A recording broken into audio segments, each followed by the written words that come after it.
Welcome to the Radically Genuine Podcast. I am Dr. Roger McFillin. The business of healthcare in America is complex, misunderstood, and in crisis. Despite spending nearly twice as much on healthcare as other high-income nations, the United States ranks last in health outcomes amongst developed countries. Life expectancy in America has declined for 2 consecutive years, a trend not seen since World War I. Meanwhile, chronic diseases are skyrocketing, with over 60% of adults now living with at least one chronic condition. But it's not just our health that's failing. Our trust in the medical establishment is eroding at an alarming rate. A recent Gallup poll showed that only 34% of Americans have a great deal of confidence in the medical system. That's down from 80% in 1975. Even more concerning, trust in public health officials has plummeted during the COVID-19 pandemic. Less than half of Americans say they even trust the CDC. Today, we're going to peel back the layers on this complex system to expose the truth about American healthcare. We're going to be examining several critical issues that affect the health and wallets of every single American.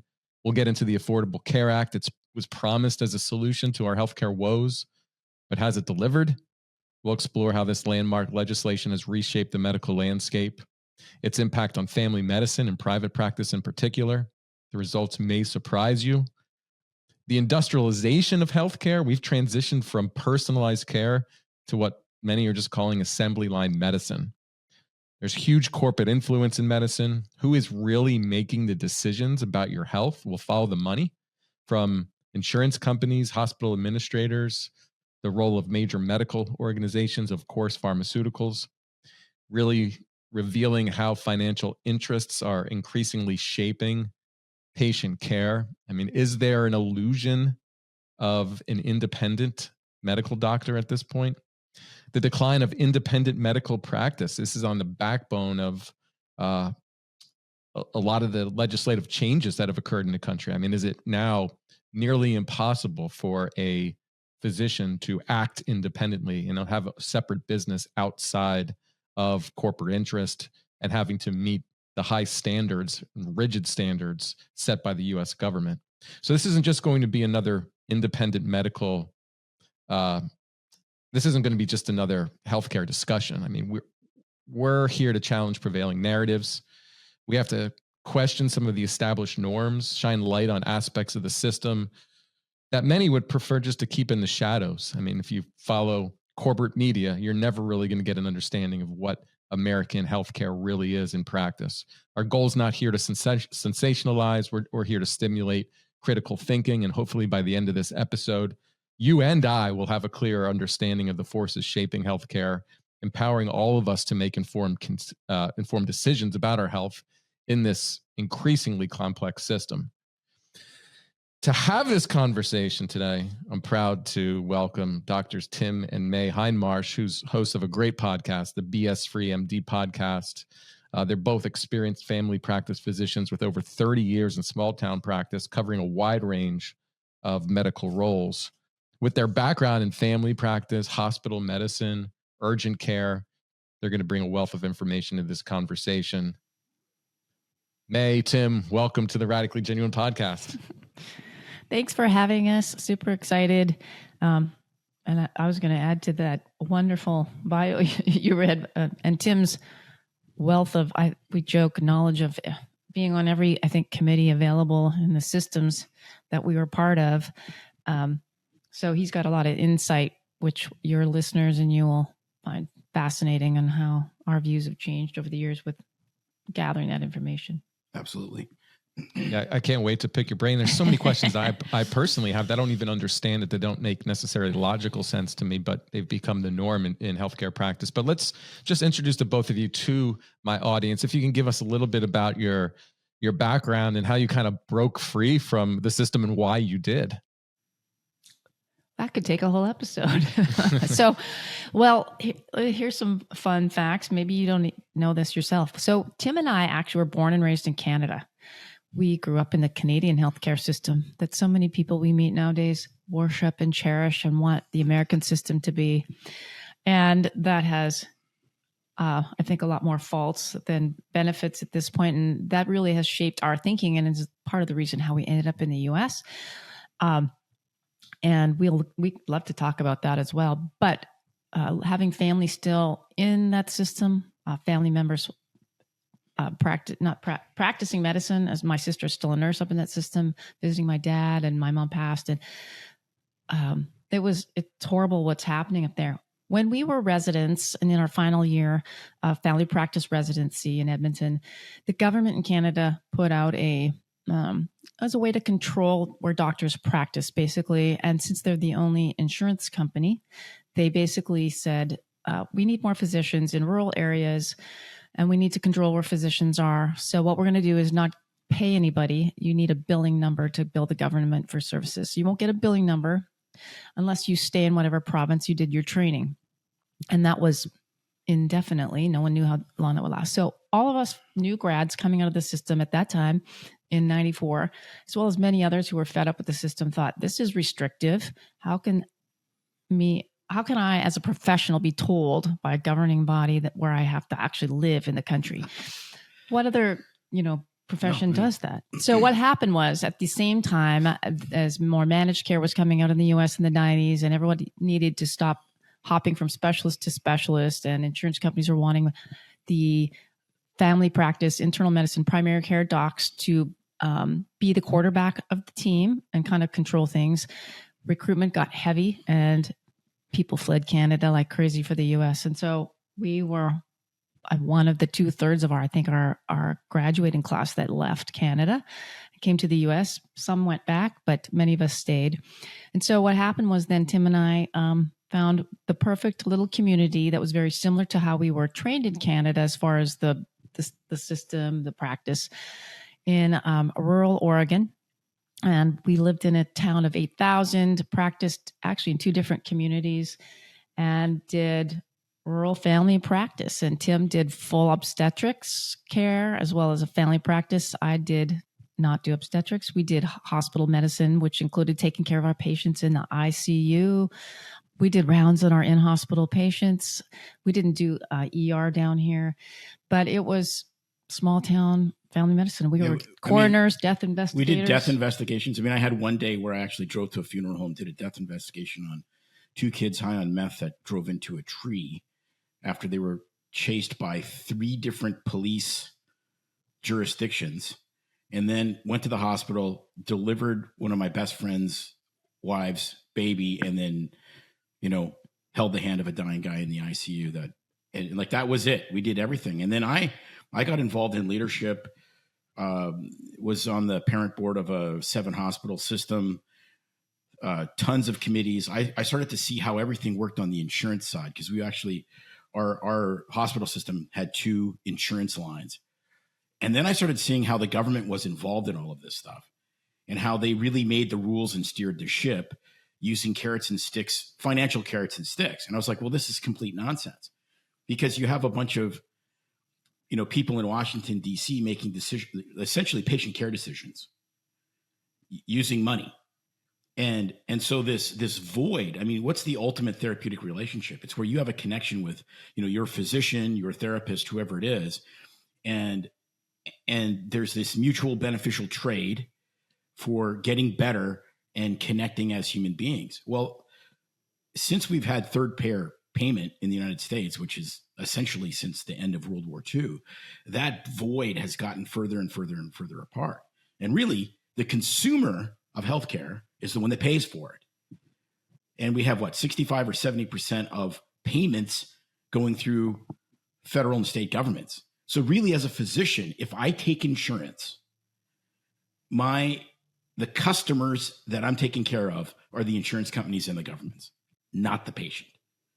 I remember, man, even back, it wasn't quite when we started, but not long after, older patients telling me, in the old days, I used to get a bill. I would come in to see you, you'd do a visit, labs, whatever. I would get a bill, and I would know how much it cost. And then, of course, I would submit it to my insurance company, much like we do with other things in our life, vehicles or home owners policies. But I would at least see what things were costing. And then, what I would pay my portion and send it into insurance to get reimbursed. And now, as things have changed, they've cut out the patient completely. They have no idea. We as physicians have no idea. I mean, cut to recent years when someone came into urgent care and they were like, I'm cash pay. How much does it cost for you to sew my finger up? And I'm like, I have no idea. Ask the receptionist or the billing clerk. I have no idea. And then it would take 2 weeks to try to get a hold of someone higher up in the corporate world. And they're like, well, why do they want to know that? Well, what size is the laceration? Well, what stitches? Like, well, how long and we don't have an exact idea. Okay. I mean, can you imagine? So that's where can you imagine going to a mechanic and not getting an itemized statement? I mean, I went to this, I was serving on the parent board of this corporation. I went to the CFO and I gave him my bill and I said, tell me what I'm being charged for. It just says, labs, and then there's a big number, and then it said, surgery, and there's a number, and then hospital fee to the, the mothership, and there's a number. I said, tell me, itemize this. I mean, if I got this bill from my mechanic that just said mechanic stuff, oil, I would lose my mind. Okay. Now we need to explain this to the audience and to me personally too, because a lot of us have seen these itemized bills, these inflated costs that are being, charged from like a hospital-based system, which the hospital doesn't get reimbursed that money from the insurance company, but the costs itself are inflated. What is the reason for that? Because when you negotiate contracts with insurance companies, you negotiate a percentage of reasonable and customary charges, or whatever the vernacular is now. So you're building in a discount. So for instance, if I have there's most hospital systems are going to, contract with, 100 different insurance companies. So this is another thing people don't understand. When you're billed, if you have insurance A, the hospital is getting paid a different amount of money for the exact same service if another patient has insurance B. So there's all these different, so the way they kind of funge these numbers is let's just say a normal vaginal delivery is $15,000. So they charge $15,000 knowing that they're only going to collect from the insurance company like $11,000.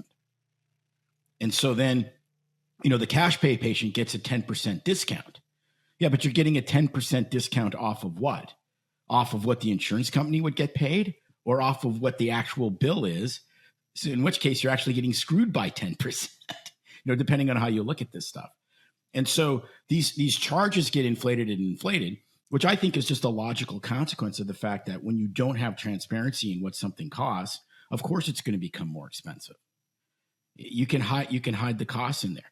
The hospital comes back, and the way they rationalize this is they say, we give away hundreds of millions of dollars of care a year to the indigent, to the uninsured, to people in an ER that have no care, blah, blah, blah. So we have to make the money where we can make the money, which is, bypasses, total joint, like that's big money stuff. Okay. So you were working in a small rural town in Oregon. So you almost get to know the families pretty intimately, right? It's a small town. It's really individualized healthcare, and there's a commitment to your community. Things have really changed throughout the United States. It seems like all the independent family practices have been bought up by large hospital networks, and there's the death of the independent physician. Can you explain to us the process of that, like how and why that has occurred? Okay, so the why I'll start with. The how is really simple. The why is, I think, more important.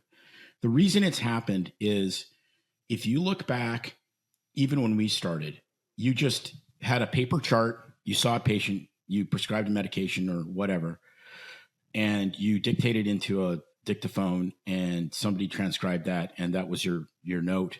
And then you sent a bill to the insurance company. If the insurance company needed to make sure you actually saw the patient and wanted to make sure that your treatment was reasonable, then they would request that, and somebody would literally have to pull the piece of paper out, photocopy it, send it to the insurance company. Okay, that's how, and that was back in, the mid 90s. Well, then everything started to get more electronic. Well, then what ended up happening is you had this government regulation creep.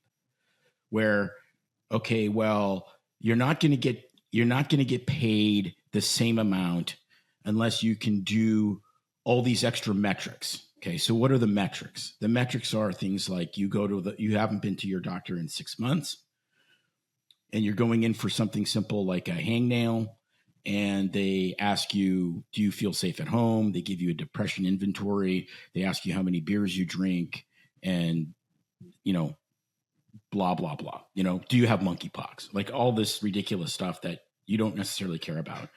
And ultimately, in the kind of intimate practice we had where we knew everybody for decades, it's insulting. I mean, it's insulting to, you don't need much healthcare. You go in for a simple visit and you get asked all the same idiotic questions.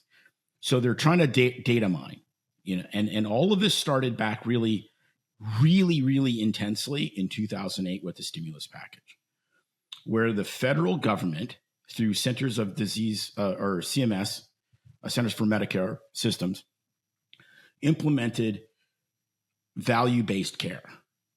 So what happened with the stimulus package was the beginning of these metrics. You ask these questions, you collect this data, you send the data. If you're meeting these box ticking metrics, then you're going to get paid more. If you don't do it, you're not going to get paid more. And if you don't start doing it by a certain date, we're going to start carving money away. Okay, so the doctors are incentivized to administer these range of like screening measures. Incentivized and punished if they don't do it because of lack of payment. And some are not just screening measures. Like I was looking through some of the newer, this Hydra continues to pop out tentacles as time goes on, as any government program does. And so some of the metrics are actually reasonable. Counseling a child about obesity or something. That's not a bad thing. It's hard to do any harm that way. But then there's other ones.